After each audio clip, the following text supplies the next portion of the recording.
just waiting for our chair.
Well, apologies for the delay, and I'd like to call the meeting of January 12th of the San Carlos Planning Commission to order.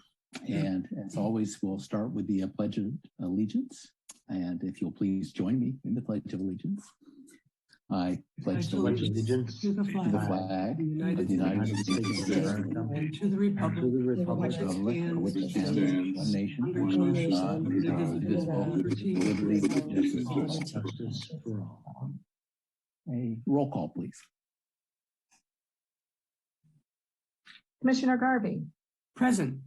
Commissioner Jacoponi. Present. Commissioner Bradley. Present. Vice Chair Clements. Present. And Chair Roof. Present.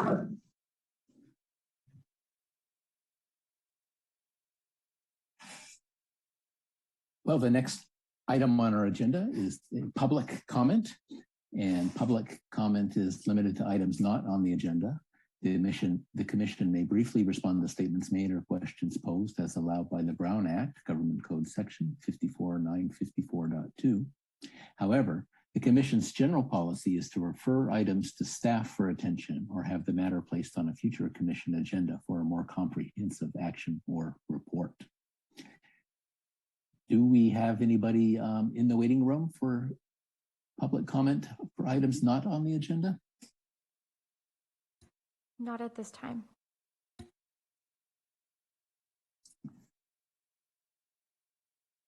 Okay. In that case, let's move on to the next item on our agenda, which is new business, a scoping meeting for the proposed general plan update, housing, land use, environmental safety elements, and accompanying zoning ordinance amendments, environmental impact report.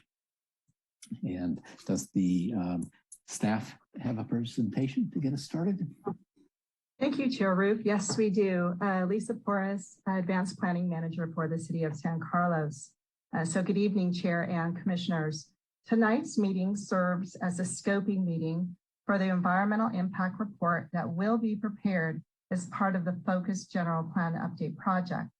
The Focus General Plan Update will address the housing, land use, and safety elements of the San Carlos General Plan, and will also address corresponding changes to the zoning ordinance. Tonight's agenda will include an overview of the purpose of the scoping meeting, why we're having this meeting tonight. We also will touch upon the actual project, which is the General Plan Update, and provide a brief overview and summary of the project. We also will talk about the California Environmental Quality Act and how it relates to this meeting and the preparation of the EIR.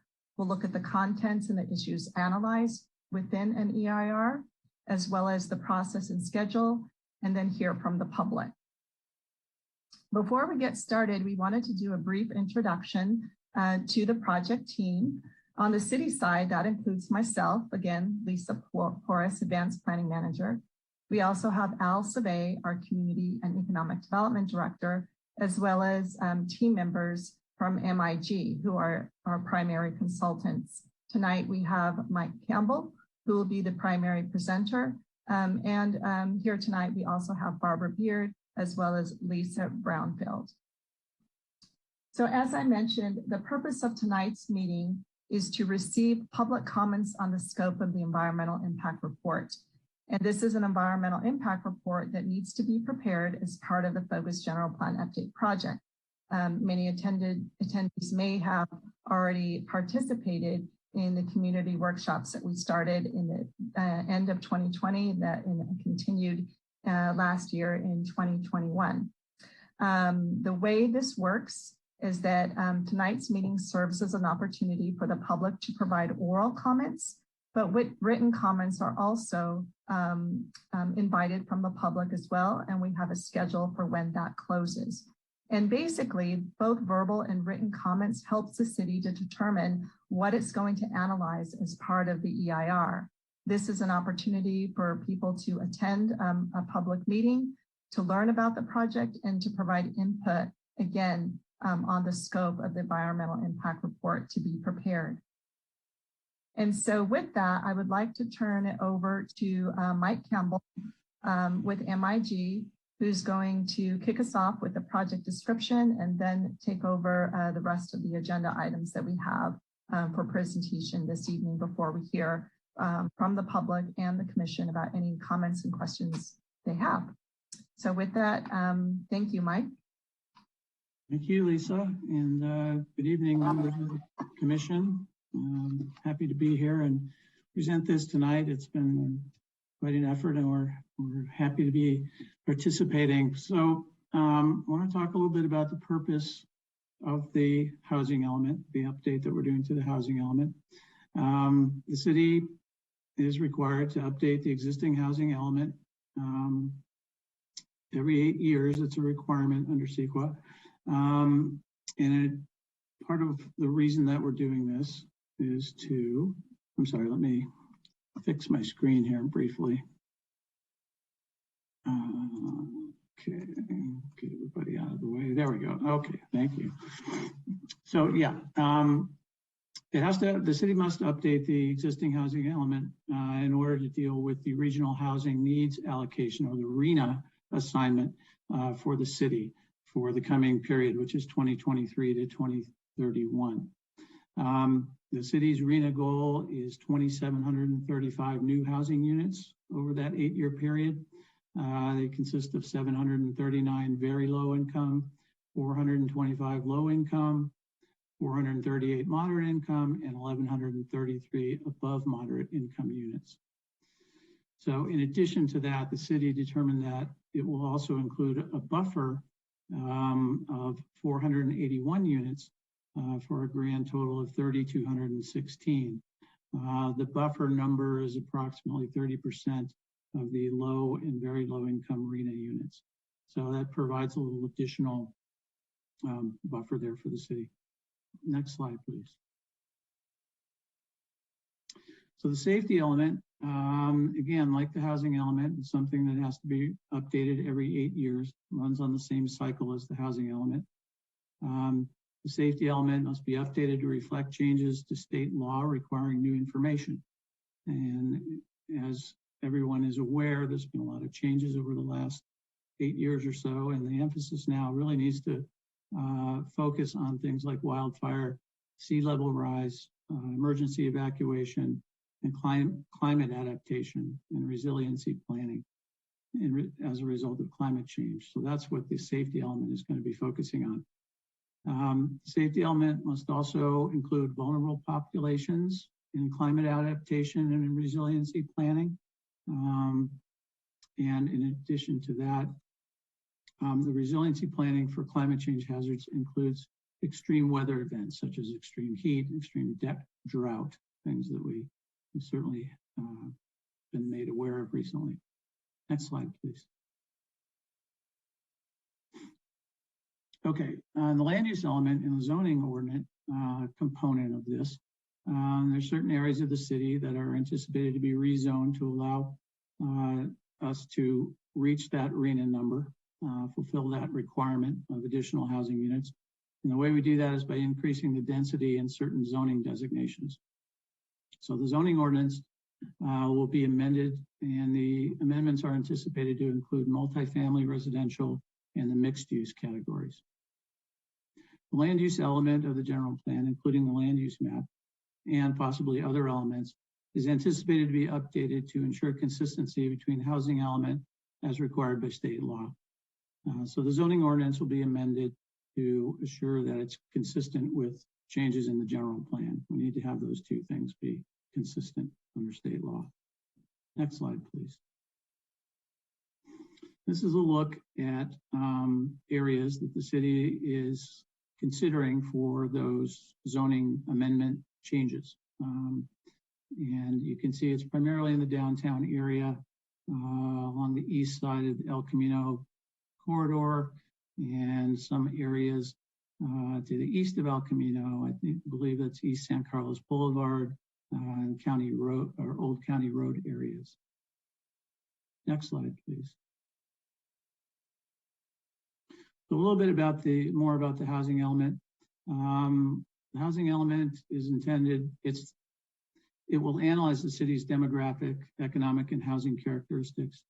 It will analyze barriers to producing or preserving housing. It will analyze the city's progress in implementing its adopted housing policies and programs. And it will analyze the city's progress in meeting the current RHNA assignment. The housing element will also identify city's goals, objectives, and policies, lists of programs that will help the city carry out the general plan vision, and list of sites that can accommodate the RHNA allocations, the additional 3,216 units. Next slide, please. So this is a look at areas of the city that have been identified as potential sites for the new housing units. And you can see it's primarily those same areas where the zoning changes will occur, primarily the west side of the El Camino corridor, a couple of isolated areas in the western part of the city, and some of those areas on East San Carlos Boulevard and Old County Road. Next slide, please. So to describe the project a little bit, we'll get into this. The community and safety element, or the safety element, as we call it. Again, it's a state mandated element of the general plan, just like the housing element. It presents the city's overall goals, policies, and action programs to facilitate resilience to natural and man-made hazards. It will update, the update that is proposed will focus on the new requirements for wildfire hazard planning, sea level rise, and resiliency planning for the climate change conditions. These are the things that we really want to focus on with the safety element. These are some of the most pressing issues from an environmental standpoint and a community safety standpoint going forward, and certainly through the next 8 years. Next slide, please. This is a look at some of the FEMA flood zones as currently mapped. Looking at the 100-year flood zones and the 500-year flood zones. The 100-year flood is in the darker blue areas, and the lighter blue represents the areas that would be inundated in a 500-year storm situation. Next slide, please. This one is a little bit scary. This shows the sea level rise anticipated for certain parts of town, primarily the areas closest to the bay and to the west of the US 101 corridor. It shows elevations in sea level between 1 and up to 9 feet, increasing as it moves to the west. So as you can see, it's something that we should be concerned about, and certainly something we want to address in the safety element. Next slide, please. This is a look at wildfire hazards, and it's primarily in the western part of the city in the hills. This is a map that shows what are called the fire hazard severity zones. And the area in the red is classified as very high hazard severity zone. That's most of what's in the city of San Carlos. There's a little patch of high severity zone, but for the most part, it's very high. So it's certainly something to be concerned about, certainly something we want to address in the safety element. Next slide, please. So the land use element update and the zoning amendments, as I mentioned, are part of the project. Updating the housing and the safety elements requires changes to the land use element of the general plan for consistency. So you can't really update the housing and safety without also updating the land use elements. They're all required elements of the general plan. The zoning ordinance amendments, will be required to accommodate increasing the housing density, the modified site design standards, and for maintaining consistency with the general plan. And we always want the zoning to be as consistent as possible with their general plan. Next slide. On to the CEQA portion of our program here. The purpose of CEQA, I presume we've all heard the term CEQA. It stands for California Environmental Quality Act of 1970. It informs decision makers and the public about potential significant environmental effects of proposed activities or a proposed project. It identifies mitigation measures and alternatives to reduce or avoid potentially significant impacts of that project. It assists decision makers in evaluating the benefits and disadvantages of the proposed project. And it provides, most importantly, the opportunity for public involvement in the project review process. Next slide. So what's in an EIR and what does it analyze? This is a listing of the general contents of a typical EIR. It starts with a project description, a detailed description of what's being proposed and what will be analyzed in the document. It includes for each of the environmental subject areas in the document, it describes the environmental settings and regulatory settings for each of those subject areas.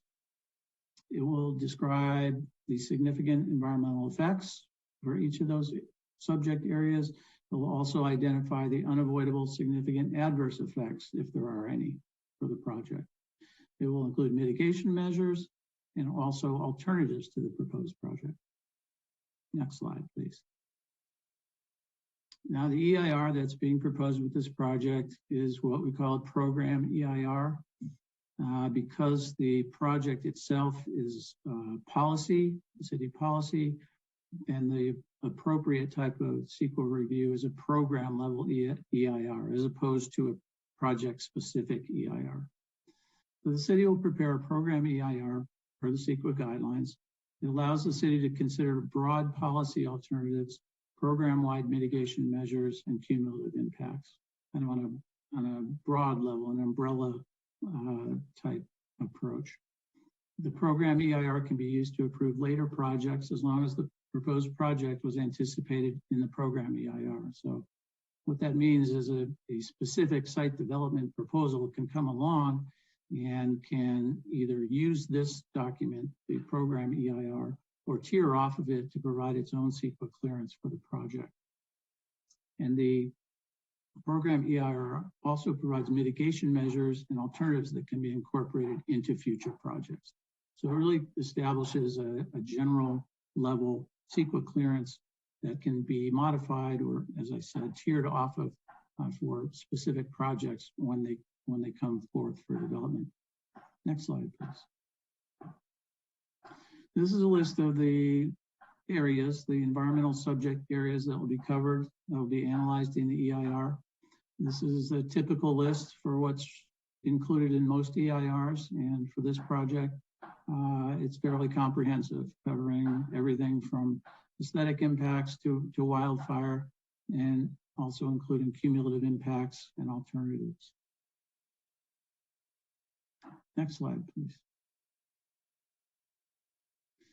This is an overview, a general overview of the EIR process. This is what we'll be going through to take the project ultimately to public hearing before the City Council for adoption. So at the top of the list, there's the public scoping and the NOP. That's where we are today at this level. The city's issued the notice of preparation, the NOP, posted it on the website, made it available to the public. And tonight is the EIR scoping meeting, where we invite the public to provide comments on what should be included in the EIR and what should be covered. So our next steps following tonight's meeting will be the consultants, us at MIG, will be putting together our technical analyses for various areas. Example, air quality, greenhouse gas emissions, noise, traffic, using our sub-consultants as well. So we'll work on the technical analyses and we'll prepare what's called an administrative draft EIR. This is our first cut at the EIR, at the draft EIR, and the administrative draft is prepared for the city's review. So we'll submit that to the city. The city will review it, make comments, make adjustments as necessary. We'll go back and forth with the city and our consultants until we get a version that the city is satisfied with. And then at that point, the draft EIR will be made available for public review. So the public review is a 45-day period in which the public and any responsible or other public agencies can submit comments. At the close of the 45-day comment period, the city will come back to us. We will work on preparing responses to the comments that were submitted, and we'll prepare a final EIR. And then at that point, the city will be prepared to go forward with the project and the CEQA document, the final EIR, to public hearings before the Planning Commission and ultimately City Council.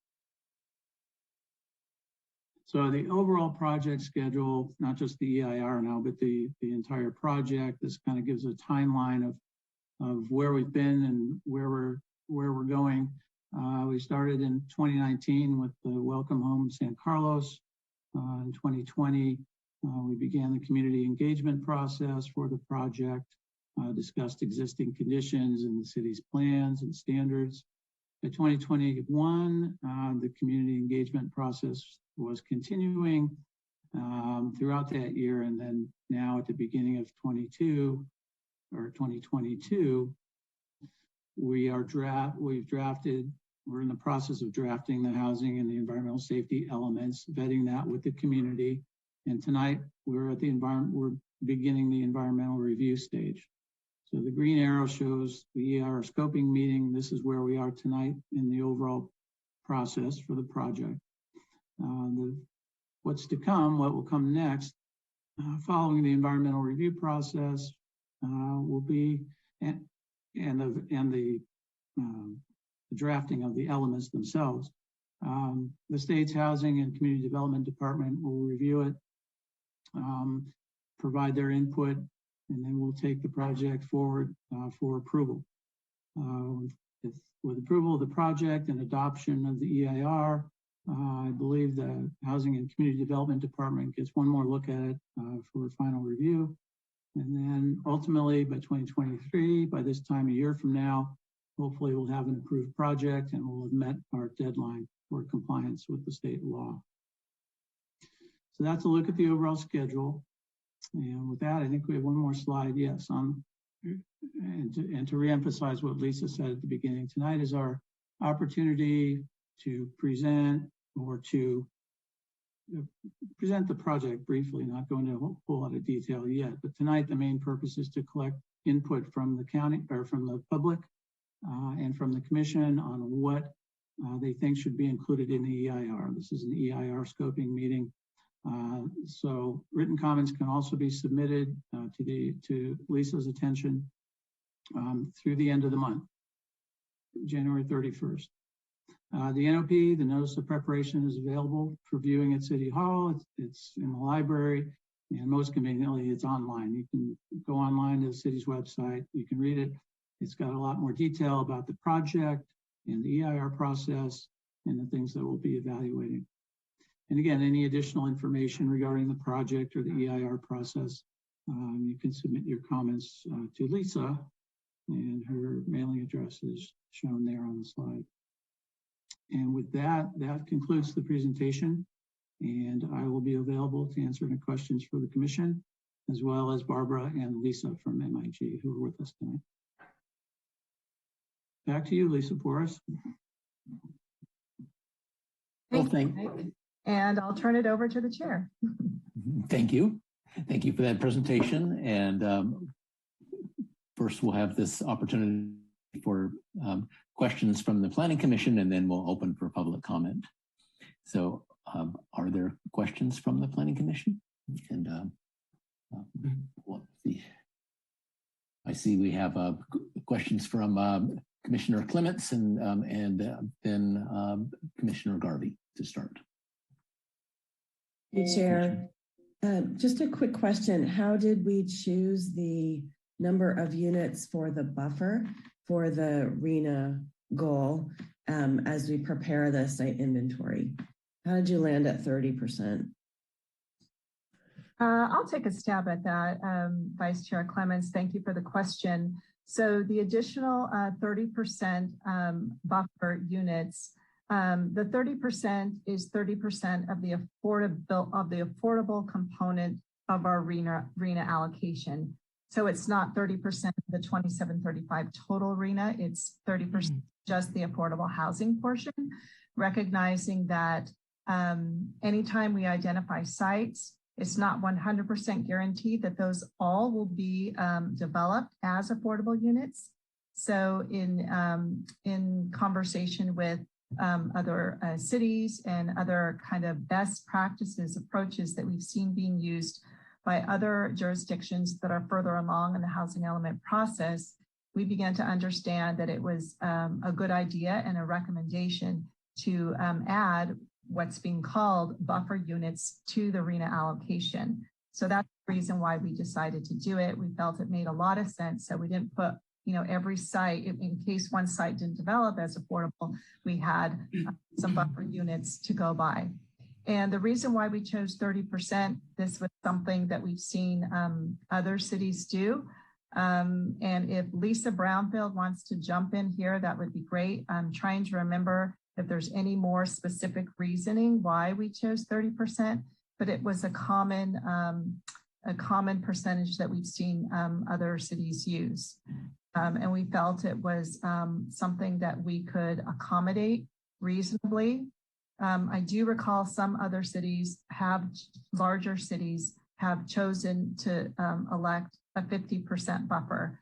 But for San Carlos, we felt 30% buffer would make a lot of sense, and it was something that we felt comfortable doing. And if any of my colleagues want to jump in on that, add that, please feel free. Hey everybody, this is Lisa Brownfield. Lisa Flores really summarized it well, in the sense that there is there's a range of what jurisdictions do. Some cities don't have any buffers at all, which is kind of risky. And other cities have a lot, like up to 50%. Throughout the state, the norm is usually 20 to 35%. And so with the city selecting 30, they're in that norm. And it's just a estimate of how likely and how many kind of back pocket, sites you might want to kind of keep in your back pocket, and if you have to use them later, you will. So it's cities well within the norm for selecting 30%. Thanks. Could I add a follow-on question, which is just what are the ramifications of choosing a somewhat larger buffer in case the sites don't develop as affordable housing for the following cycle? There is a slight ramification because of recent state law saying that you can't continually reuse sites that you've already identified. The downside of not having enough identified is that if the sites don't change and you need to substitute in a new site, you need to have enough of a pool or in order to accommodate that. So if you have a smaller number, like let's say you only have 10% of those sites, and what if none of those sites are none of those sites are turning over, then it will give the city problems during the implementation of this RENA cycle. And so as I said, the 30% is a pretty good buffer. So that you're covering your next 8 years, and then allowing for a little bit, you're not being too aggressive, naming too many other sites that will penalize you in the next RENA cycle. Thank you, Lisa. Commissioner Garvey? Thank you, Chair Roof. Mike, thank you for that excellent presentation. I really appreciated it. I had one question for you. I just wanted to understand it a little clearer. You said that this program EIR will act, I'm not sure the phrase you use, as an umbrella for projects in the future. And so I'm interested in knowing, so does that mean if the city council were to change the zoning, say on a certain piece of land, and that would allow for a multi-family housing development to go in, that is the kind of project that would then be included in this EIR, and a separate EIR wouldn't be needed? Can you help me understand if I'm thinking about that right? Yes, thank you, Mr. Chair. To respond to the question, that's basically correct. If a specific development project comes in, it's going to have to undergo its own CEQA review. And if there's a programmatic EIR in place that's been adopted already that anticipated that level of growth for that particular site, then the specific project can actually reuse that existing EIR and not have to do a new EIR for the project itself. It may rely on some of the mitigation measures from the program EIR and some other things, but yeah, that's the basic idea. And it's at the planning department's discretion whether they would want to see a smaller scale EIR that tiers off of the program EIR or a separate initial study. It's at their discretion, but having a programmatic EIR adopted and in place can save a lot of steps in the CEQA review for subsequent specific development projects. That makes a lot of sense. And it seems like that the planning staff for the city would have an opportunity, if it was a very large development, if they wanted to, as you say, tier off it and do a separate EIR, they could decide to do that, or they could decide that the mitigation measures that are included in this program EIR are sufficient and additional CEQA isn't needed. Am I thinking about that right? Yep. Yeah, that's correct. All right. Thank you. That's very helpful. That's my only question. Thank you. Mike, this is Lisa Brownfield. Can you clarify, because I just want to make sure members of the public understand the nuances. We're not saying that development projects, even if they're covered under the CEQA, this programmatic EIR, won't have any environmental review. They would still have an environmental review, but that environmental review and the city's determination to use the program EIR as the environmental review. How do I go? I'm messing up on my comment. My comment is that the development project, when it comes in, it will always have some sort of look at under the environmental review process. The city could decide if it wants to apply the existing programmatic EIR and use that, or if additional information that's more specific to the site will need to have it. So that's a decision to be made. I just don't want the public to think that the program EIR will allow for every project to go through without any additional review. No, that's a good point. It's not a free pass for any development that comes along. As I said, the planning department has discretion to require, maybe a new initial study to look at, implications of the project itself. Maybe it has a particular issue with biological resources, or it's in a particular area that's subject to traffic restrictions or something, and they can ask for additional studies, as required. Thank you, Lisa. Commissioner Iacopone. Bradley here. Oh, okay. We'll go with Commissioner Bradley and then Commissioner Iacopone. Thank you. Does that mean, looking at Senate bills 9, I believe, 9 or 10, that mean that the state in usurping our review authority of projects, since their idea is to streamline it so they go faster, I could see that this is a move that would slow that effort down, and I'm wondering if we'll resolve that conflict later. Maybe I'm jumping ahead here, but it's just a concern I see. Get an answer now. Thank you, Mr. Chair. I would suggest that the city would probably be in a better position to answer how they're going to be implementing SB 9 and SB 10. Those would allow, approval of increased density on project sites, but they're still subject under both of those to local laws and regulations regarding development standards and other factors. It's not an automatic approval. It certainly allows for increased density and takes a certain amount of control of that out of the city's hands, but the city still has discretion to use development standards and other things so that projects that come in under those bills would still be compatible with the existing neighborhoods. The density increase may be inconsistent with an existing neighborhood, but before a project gets built, it's still going to be subject to city standards for setbacks and height and FARs and things like that.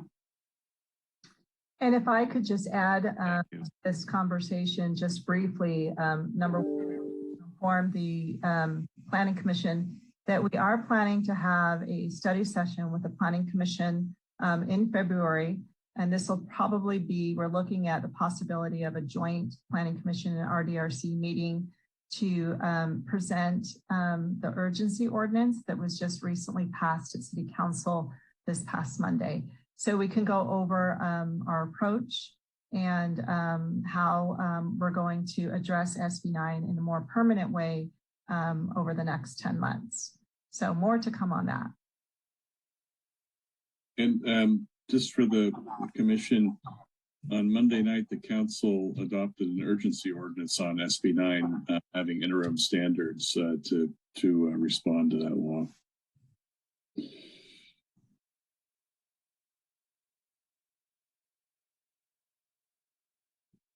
Thank you. Are we ready to move to Commissioner Iacoponi's question? I think so. Commissioner Iacoponi. Thank you, Chair, and thank you to the MIG team for a good presentation in the background. Two questions. I think they'll both be fairly narrow. How will the city coordinate, let's say, its safety update with neighboring cities? It strikes me that flooding and wildfire, as two examples, are they don't know actually where the political boundaries are. So how do we coordinate our plans so that there is an understanding consistency? I'm presuming the other cities are working on the same schedule for January next year. Lisa, is that something you've already? I'll answer it. So, Commissioner, thank you for your question. That's actually a question about the project rather than the EIR. I'm happy to answer this question, but we really are kind of focusing on the EIR and what needs to be included. That being said, the general plan policies for the safety element that we're developing right now talk about coordinating with the One Shoreline projects and any other number of projects and efforts that are going on region-wide, not only for resiliency and sea level rise, but also for fire. The state of California and the CAL FIRE organization of the state, they're really also pressing really for looking at things more regionally, because as you know, fires are regionally wide. Sea level rise is really regional and certainly not San Carlos specific. So through all of that, we are going to be encouraging the city to move ahead in a more regional orientation. And we are currently talking to the larger regional organizations as we are preparing the element itself. Thank you. My second question will then be more on topic. And I don't know if EIRs typically consider this, but as we're thinking about the housing element and the number of new residences that we're targeting, it strikes me that one of the big impacts could be on something that the public values very highly in San Carlos, and that's our quality of education, numbers of schools, school infrastructure. Is impact on education a typical EIR topic, or is it included? Mr. Chair, I think the answer is yes. I mean, an EIR will always evaluate school capacity as one of the areas.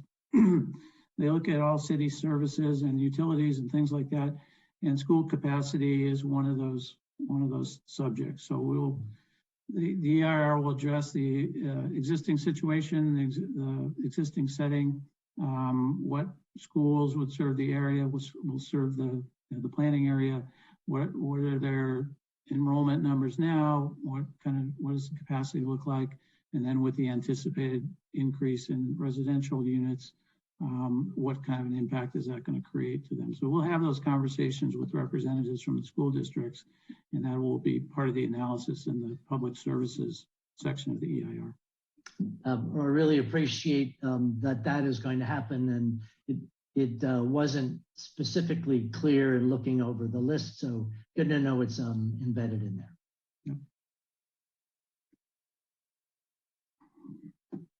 Any other questions from commissioners before we move to the public comment? Okay, let's go to public comment. If you would like to make a public comment on agenda item 5A, focused general plan update scoping meeting, now is the time to speak. You may join the Zoom meeting or call the number shown on the screen and enter the meeting ID. And you can virtually raise your hand by clicking on the raised hand icon at the bottom of your screen, or on the phone, press *9 and then *6 to unmute when called upon. And we'd like to have the comments be 2 minutes or less.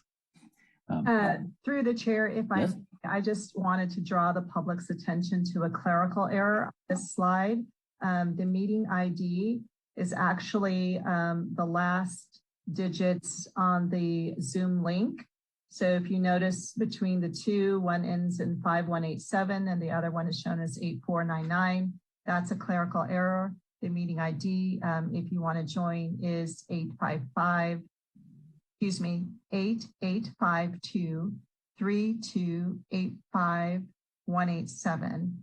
Just to clarify, just wanted to make sure. Thank you. Okay, thank you for clarifying that.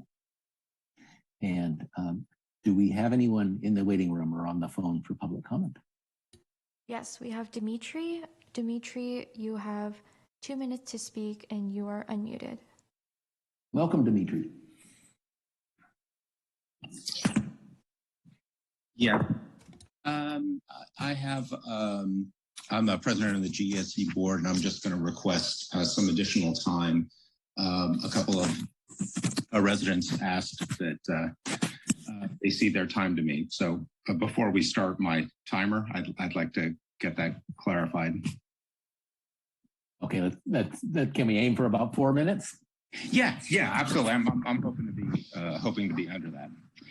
I'm not going to be able to look at the timer because I have the notes on a separate page. So just give me 1 second so I can take a look at the notes. A couple of things I want to comment on. In previous meetings, I do not recall zoning changes being discussed for Old County Road that are immediately adjacent to the GESC neighborhood, nor for East San Carlos Avenue in any previous discussions. Yet here they're being taken as a done deal in a sense. So I'm a little confused by that.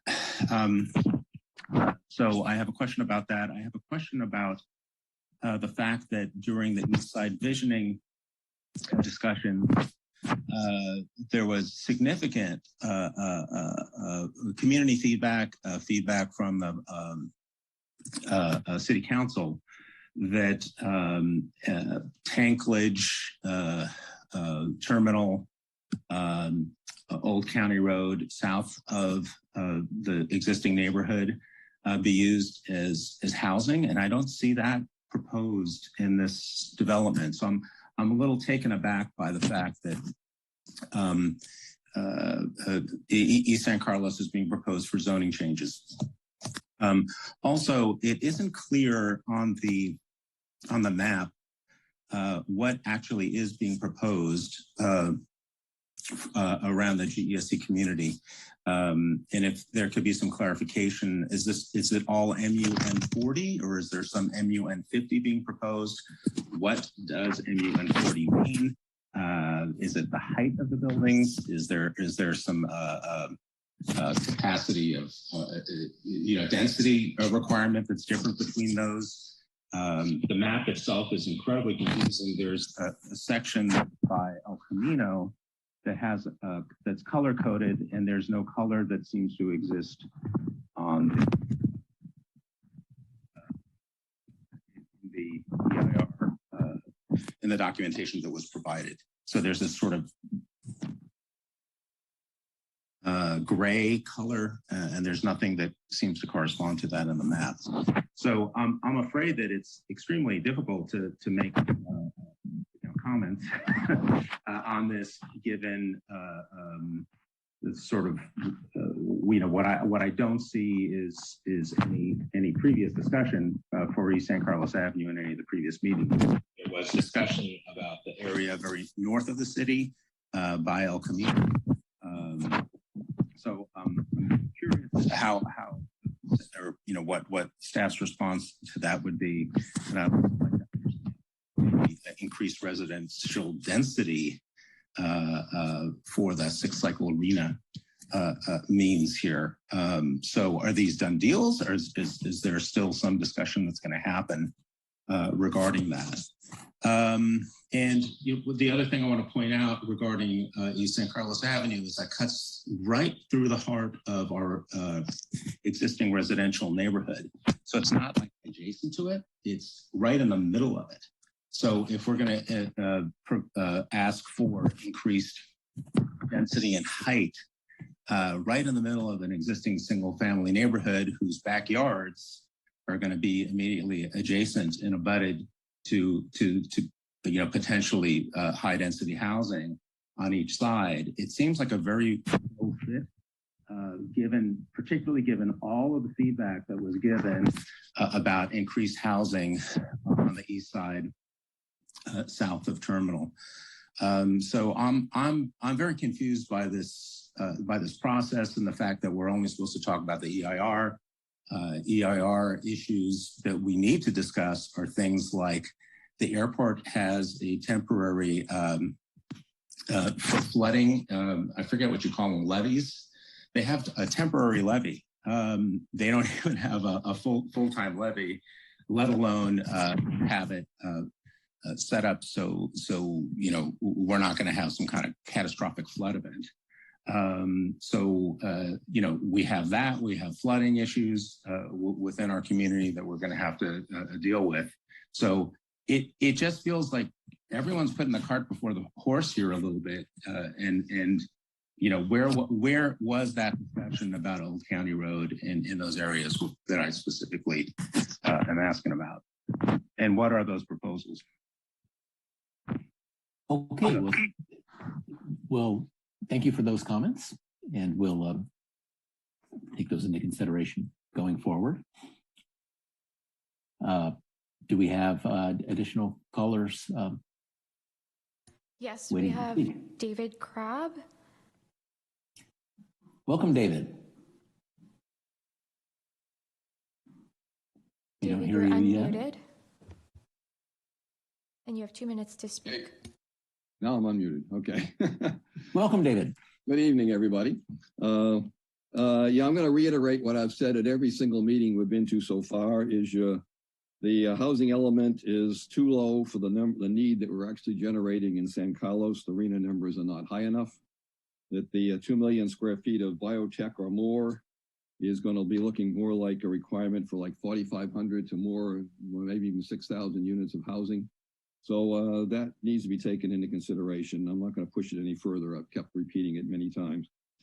Second is when you're talking about rezoning land, is there a way, or are you thinking of a way to doing that in such a way that it can only be happening if the developer of the land is actually willing to give the city serious community benefits?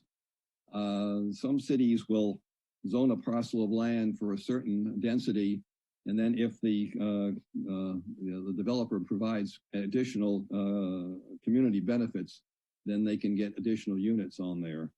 And I think we make the mistakes, all the cities make mistakes of upzoning land.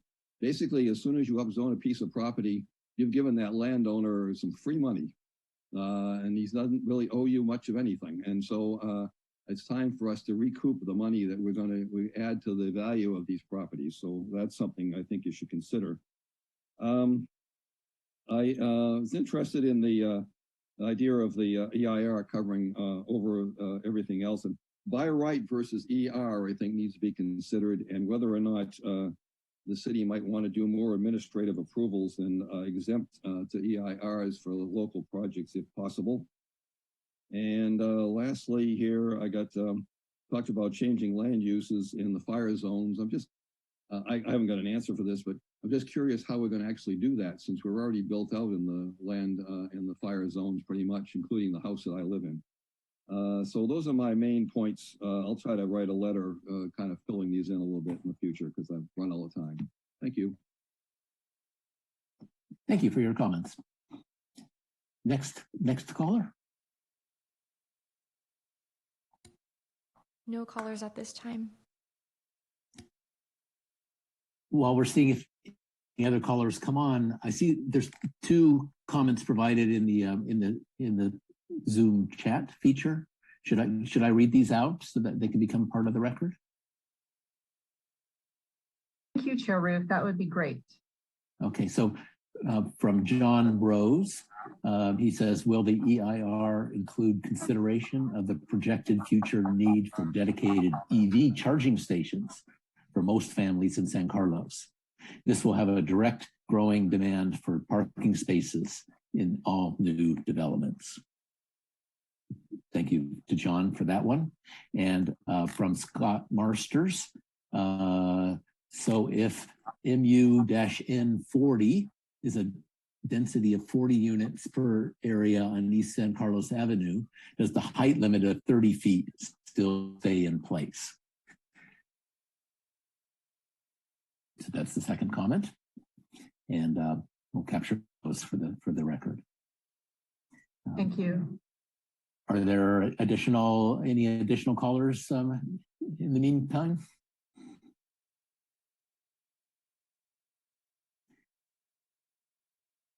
And I'll emphasize that that the public comment, written public comment, can be, and maybe Lisa should reiterate this, but the written public comments can be submitted up till the end of the month.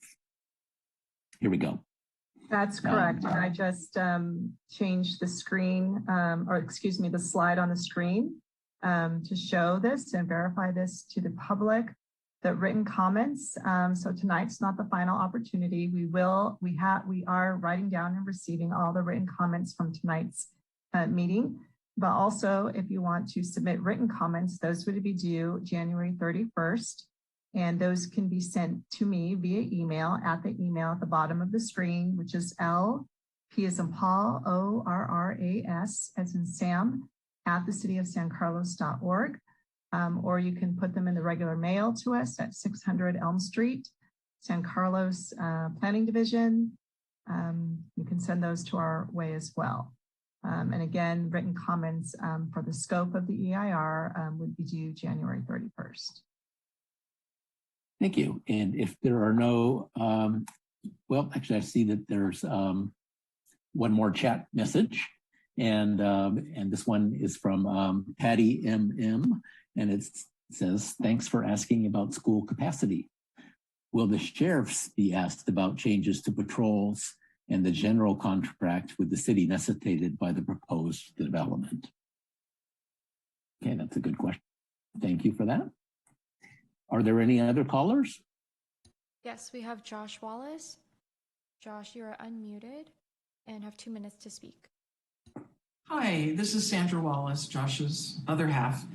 Just a quick question about being able to see especially the maps from tonight's slideshow.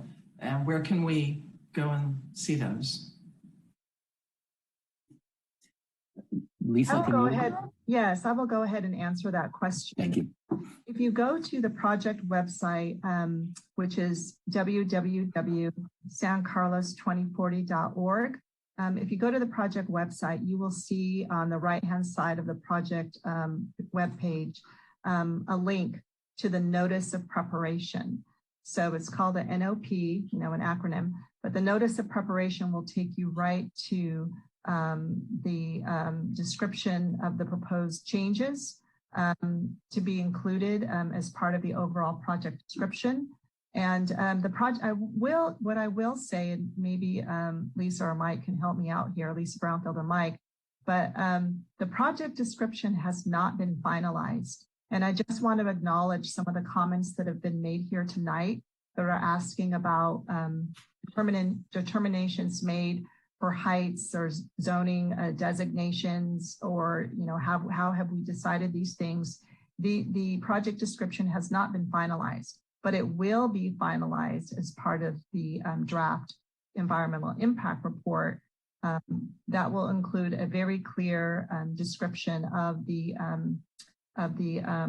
project, as well as obviously the environmental impacts. We will take a look at the maps that have been posted on the project website to make sure that they are as clear as they can be. If one were to zoom in on them, to make sure that everyone has a fair chance to understand what the proposals include. And we can certainly follow up with some of the questions that were raised here tonight to talk about that.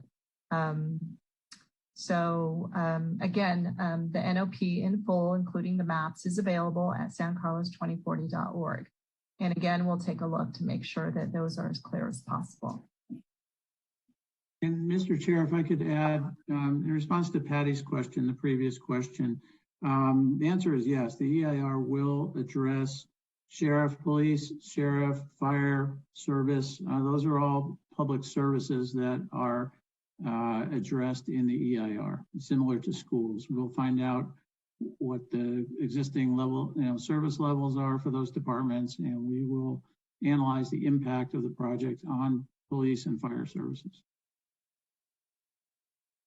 Thank you. Do we have any additional people to speak in the public comment? There are none at this time.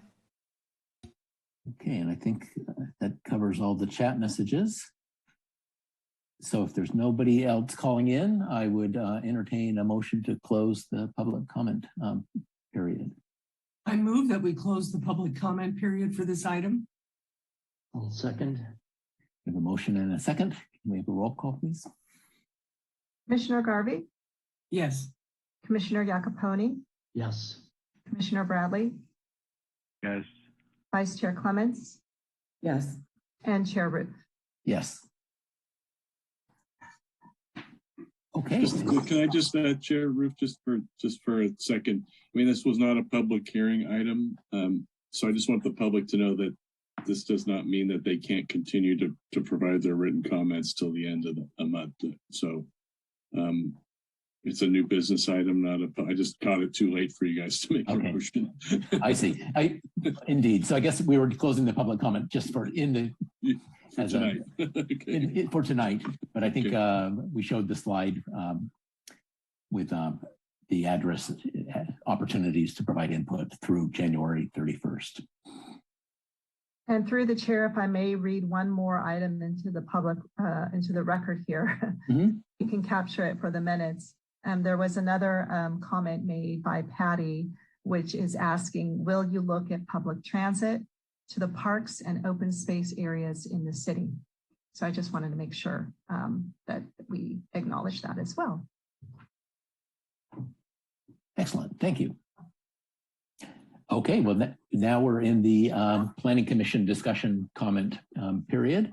And although we don't have to take formal action, not required or requested, it is our opportunity to voice our perspectives, and preferably focused on what potential environmental effects should be evaluated in the EIR.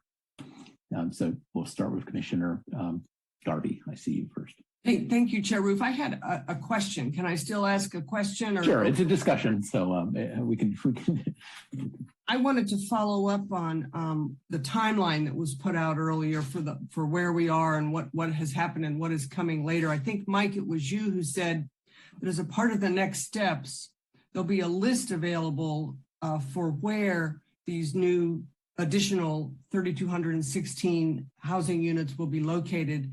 Can you tell me, does this come before the draft EIR is released, or does this come out as a part of that whole draft EIR and it's all discussed and reviewed sort of in total? How does that work?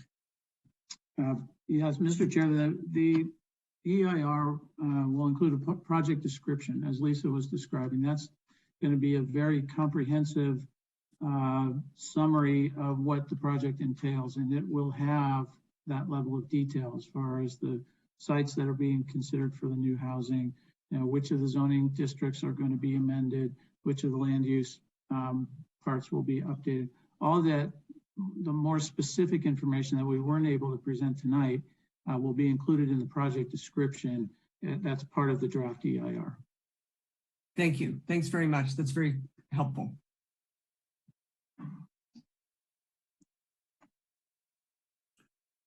Chair, if I could add to that question. Please. Thank you. I wanted just to clarify per, I think Dimitri's comments that the maps that are contained in the packet, which I personally had a really hard time pulling up because the packet was so large. But the maps that are in there now shows what the current general plan designations are for sites, and then indicates potential zoning code change sites, and that potential and a draft of the 6th cycle housing sites. Is there a way to, I also wanted clarification, is the EIR study and or the materials going to clearly call out, for instance, while some of these sites that are indicated for the inventory, which one of them would be a change from the current housing element designation? That to me was a little hard to put together given the information provided. I know the inventory, has to be proposed concretely. I just wasn't clear as to which of the sites would end up having some kind of designation change as a result of being included in the inventory. Is there a way to tell that from the materials provided, and will the EIR address really the change rather than the new indication? Does that make sense? I understand your question, Vice Chair Clements. Thank you for that. And I think if I can just respond to that to make sure I understand the question clearly, or that I understand it at least, is that we have a map that identifies the housing sites, which we're required to by state, the State Department of Housing and Community Development to actually identify parcels that we have identified that are being used to fulfill our regional housing needs allocation. So that's one map. And then on another map, we're showing here's some potential zoning changes that we are looking at as a solution to meet the RHNA. And I think what you're asking for is an easy way to see maybe perhaps an overlay of both of those maps, like of the housing sites that have been identified, which ones are undergoing a zoning amendment or modification. That's a good way to put it, Lisa, because I wrote down that the zoning ordinance changes would be due to changes in density or site design standards and consistency with the state law. And so I wasn't clear if some of these sites being identified already could accommodate the desired density, which I think the default is assumed 30 dwelling units per acre. Or whether there was another reason that the zoning code or the zoning changes might affect these sites when it actually may not be a material change in the density. It might be something else driving that. Does that make sense? Yes, and I think we can superimpose comparison. That's exactly what I was wondering. Well, let me ask our consultant team, Lisa Brownfield, if you can jump in here and maybe perhaps elaborate on how we might be able to not reconcile, but be able to further elaborate on that, whether as part of the project description that's part of the EIR, or perhaps in some supplemental materials that we can provide to the public and community so they can follow sort of kind of the progress. And certainly we understand that this is a pretty significant update to the housing element. There's lots of changes that are going to be in play in order to meet a much higher regional housing allocation than we've seen in past years. Lisa, I think you might be on mute. Thank you. I'm sorry. Yes, we can create a map that shows that basically overlays the two maps, and what the new map will show is those possible housing sites that are in areas that would have a possible land use designation change and a zoning designation change. If you recall, many of the sites are identified. If you just visually remember what the two maps look like, not all sites, but many of the sites will need to be undergoing the land use change and the zoning designation change. And you have to, through our planning process that we've had so far, we started out with, and as some of the Dimitri and some of the other and Mr. Crabb and some of the other people who participated in previous workshops will recall, we started out with what can the city accommodate without changing any density, without changing any land use designations. So that's where we started.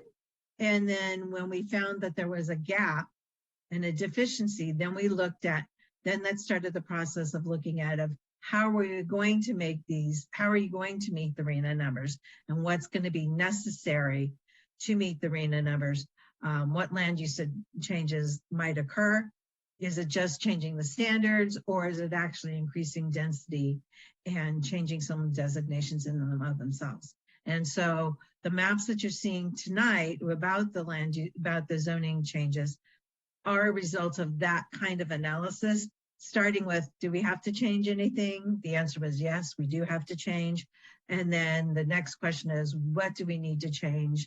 And kind of where, based on what the community told us, the areas that they are more amenable to changes occurring, and the types of changes they would like to see. We talked about, in one of the workshops, we talked about the mixed use neighborhood area of zone in particular. And then we've also talked about the areas in the mixed, what's now called the MUNB, as well as some of the other areas throughout the city. So we've had through the public process, we've been looking at and talking to the community about possible changes in these areas as they were going to be needed. That being said, we will create a map that shows those specific possible sites that will undergo a land use designation change as well. And I would add that for the EIR, in addition to what is included in the project description on that, the EIR will have a separate analysis section about land use and planning. And in there, then we will cover that same subject. It'll discuss in pretty fair amount of detail what the changes are and what the implications would be. And just as a reminder, if I could follow up to this conversation, just as a reminder, for those that may not know, and maybe some people are very familiar with the content and structure of housing elements, one of the things that HCD requires us to do is provide a table. So it's not just a map, but it's a table that identifies parcels by their assessor parcel number, by their address. And that is something that we absolutely have to create as part of this work. And in this way, it will really help someone be able to determine, they can just type in their address or look on this list to see if the site that they have a question about is on the list as a housing site to meet the RHNA. And on that table or spreadsheet that we will prepare as part of that, we can include what the existing or current land use and zoning designation is, and then also show what the proposed land use designation and zoning modification would be. So it would be very clear to track on a row by row basis, parcel by parcel basis, those changes. And that's something that we have to do. So I just wanted to take a moment and clarify that that level of detail has to be included in the housing element anyway, but we'll make sure to make that very obvious and clear along the way. Thank you. Yeah, I think the clearer we can be about what the project is and would be, the better comments that we will get from folks, which I know it's been a long process to gather feedback. So thank you for that.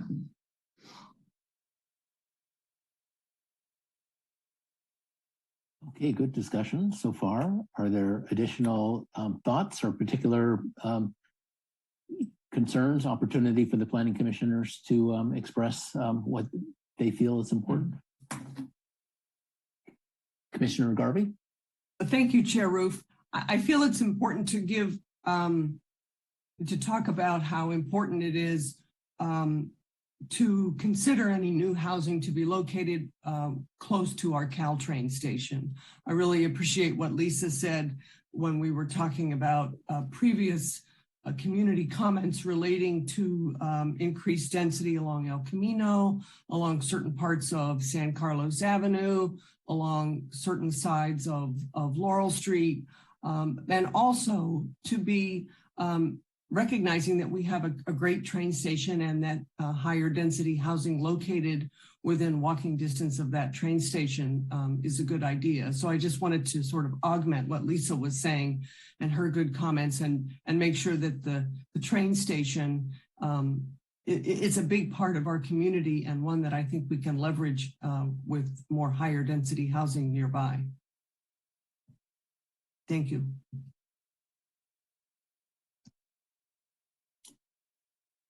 And while maybe other commissioners are formulating their thoughts, I'll make one myself, which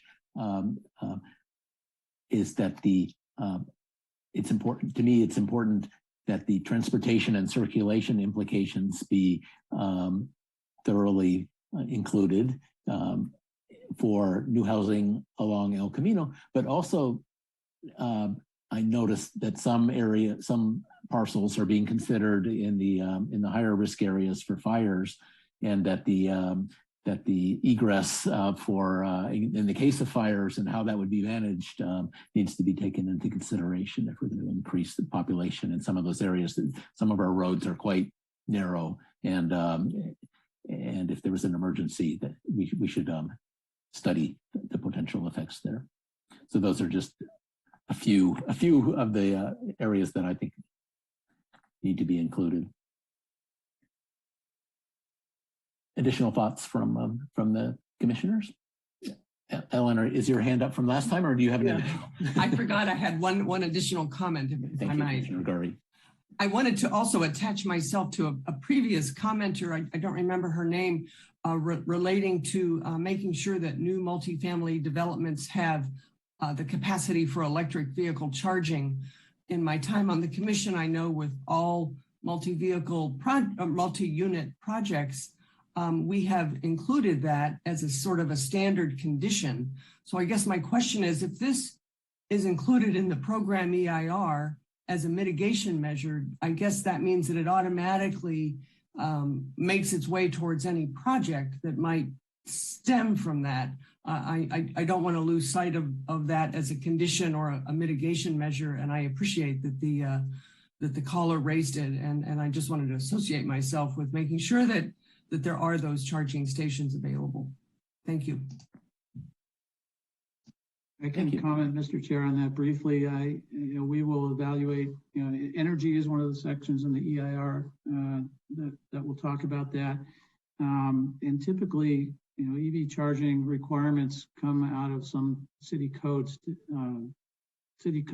or state requirements. So it's there. The requirement to build those things in is there essentially. It wouldn't be needed to be described in the EIR as a mitigation measure.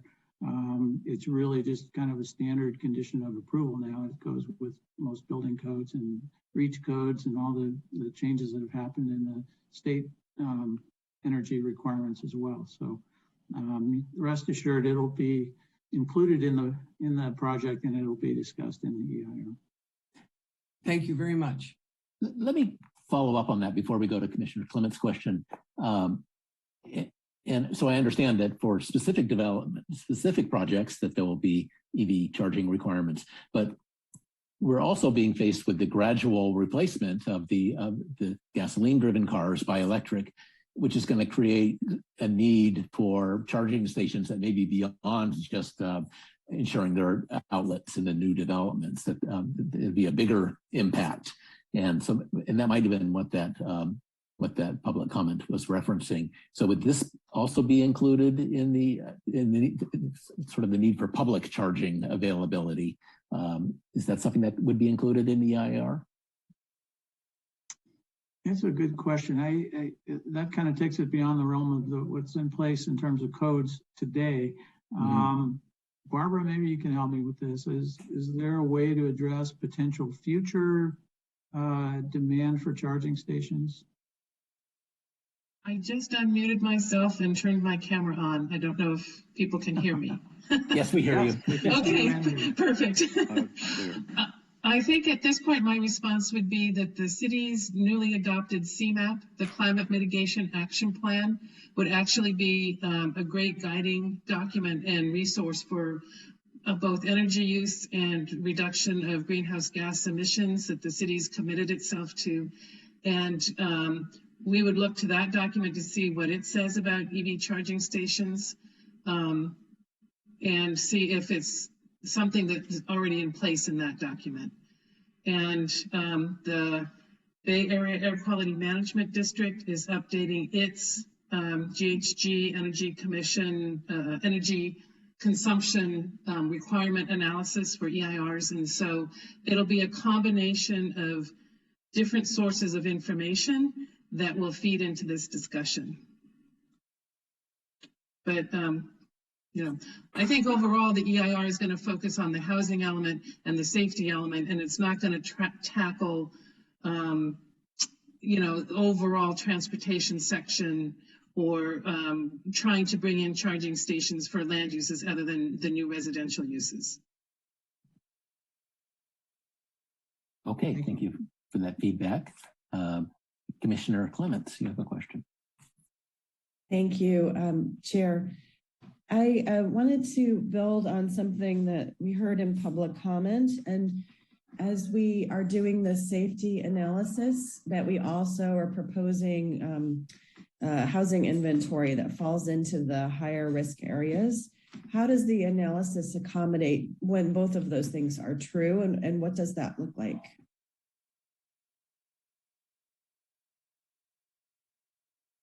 Excuse me. So I'm assuming that it's acceptable under the state guidelines to show that housing not only is in those areas, but will be growing in those areas, or else we wouldn't have shaded in a couple parcels for the inventory in those areas.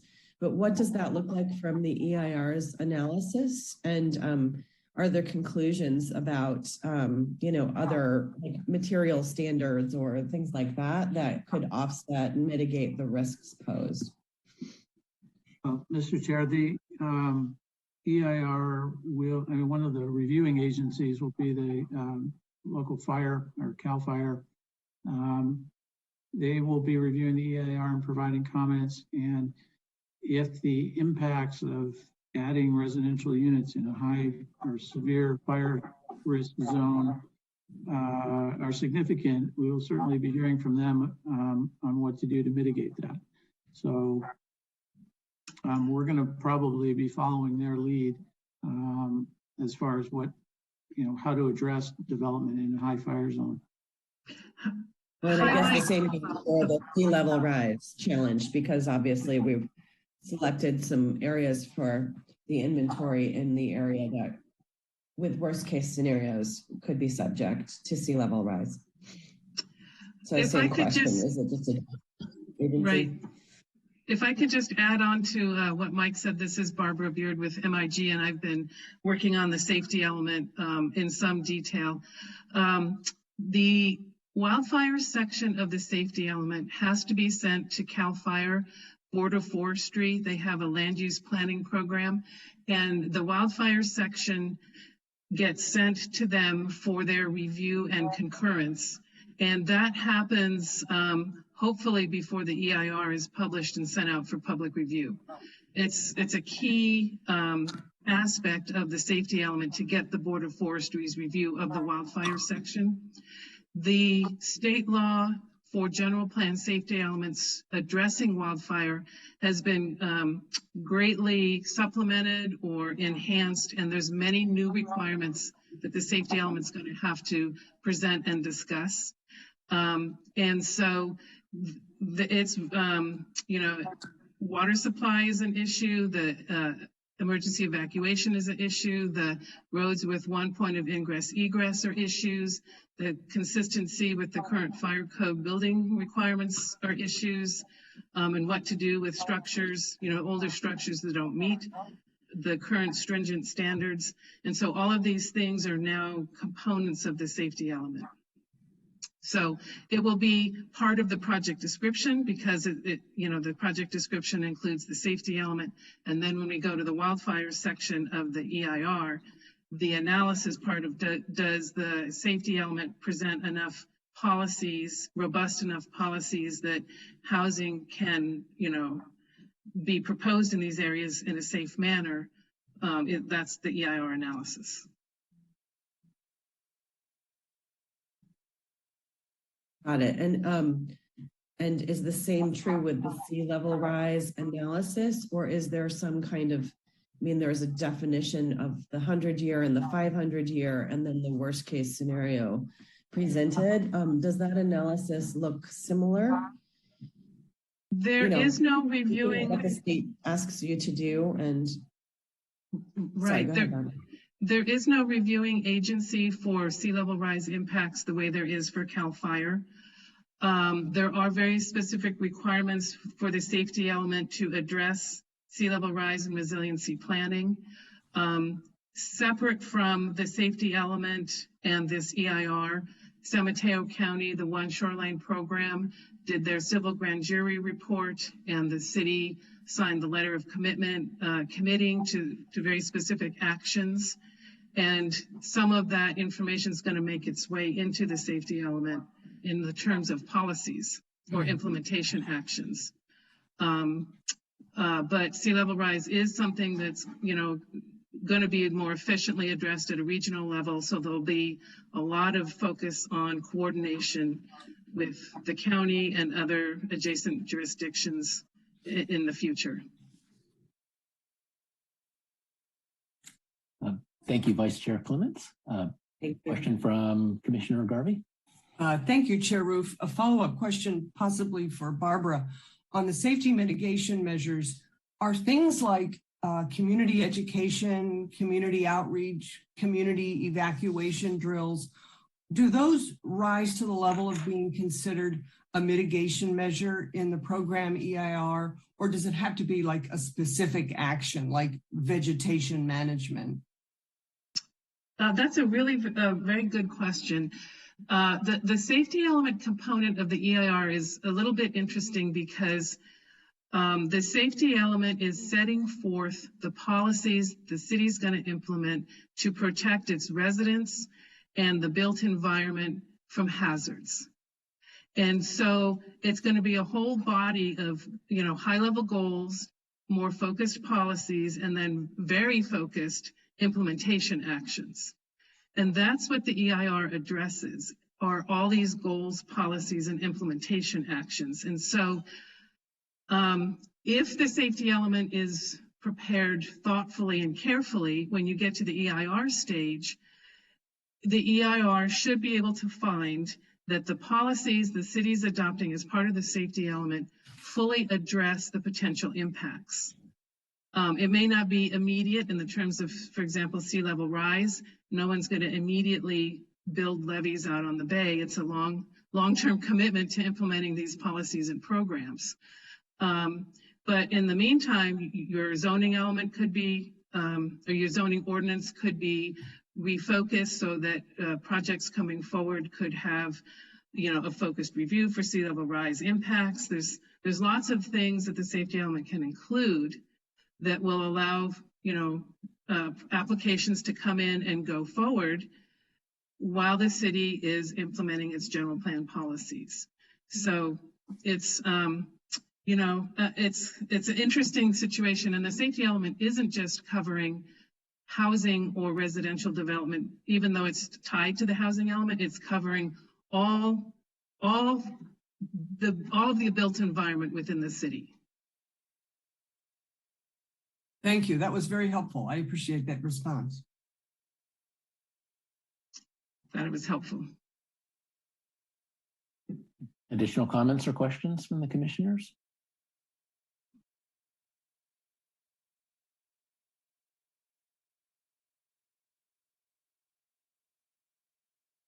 Well, I'd like to thank all of the. Sorry, Chair, I had one more. Okay, oh, absolutely. Vice Chair Clements. Okay, sorry, this will be my last one, I hope. I also, I wanted to follow up on one of the public comments about value capture, basically, and what happens when the city proactively basically increases the value of some people's properties without getting community benefits in return. And I'm wondering if our attorney or staff or consultants could clarify just what is required at this time under state law.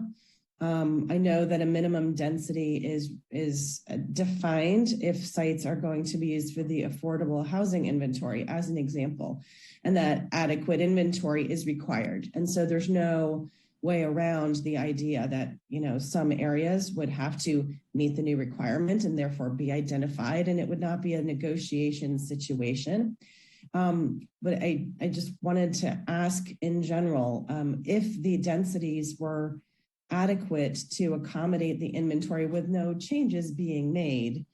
Does state law say anything at this time about the interaction between the housing element and what individual project could go forward in a given location? Or does all of that kind of need to be defined up front? The uses are set, and so basically, is value capture possible in the given the housing element requirements anymore, kind of at a big picture level? I think at an individual deal level, it might be different, but just, you know, big picture, I understand David Crabb's comment about don't give away density for free if the city's not getting value back from that imparted value to a given landowner. So I understand that, but what does state law say about this?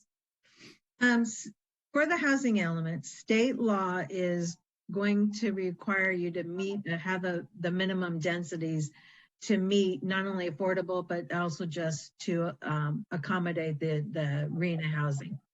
And you're right, there's state law does not say that there's a way to capture this additional density and bonuses that are essentially the theoretically the increase in land value because of the change.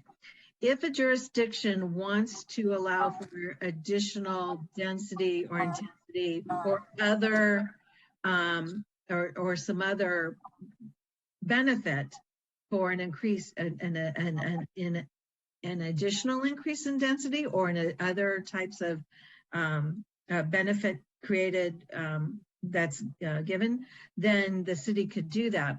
But that would be over and above what is the minimum established in the housing element itself. Well, and if there were something else standing in the way of actually achieving those identified densities to satisfy the inventory, would HCD even certify the housing element? The housing element process during the housing element review process, HCD is going to make sure that the city is going to meet the minimum number of RHNA.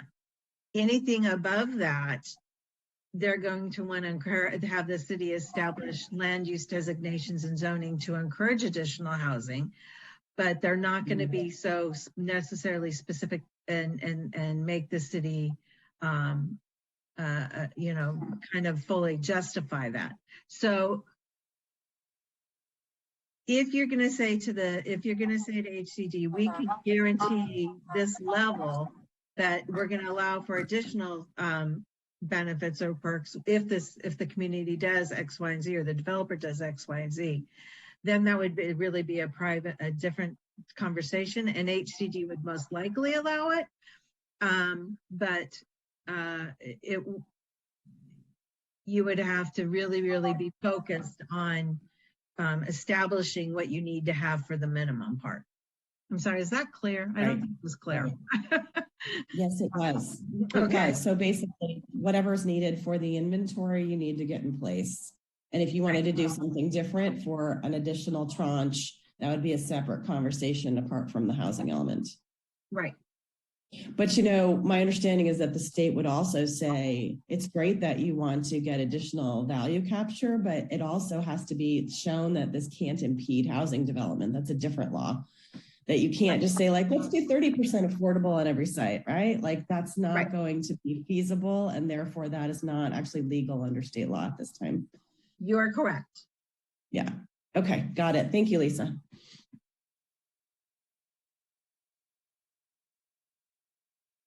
Thank you. Are there any other comments?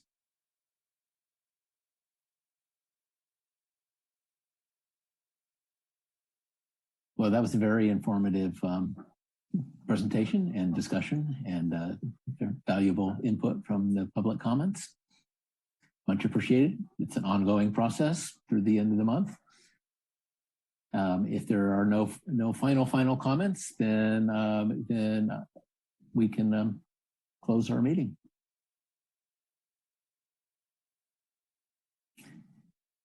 Would you like a motion, Chair? I don't think we need, do we need a motion to close the meeting? I don't think so. No, it's not necessary. Okay. No, okay. you just adjourn the meeting. The meeting is adjourned. Thank you.